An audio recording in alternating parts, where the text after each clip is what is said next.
Chair table যে যা পাচ্ছে সব নিয়ে চলে যাচ্ছে। সেগুলো সাধারণ মানুষের কথা কবি, খবরদার গণভবনে থেকে ভাবলো সময় নেই।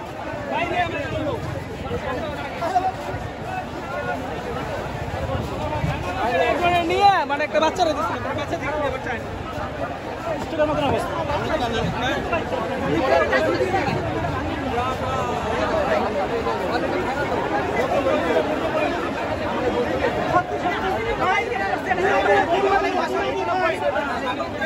আমার টাকা দিয়ে কেনা শাড়ি শাড়ি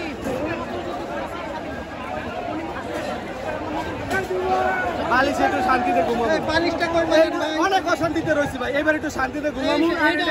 মাজা কোমর একটু ব্যথা পাইছি, এইটা স্যাক ট্যাক দেবো।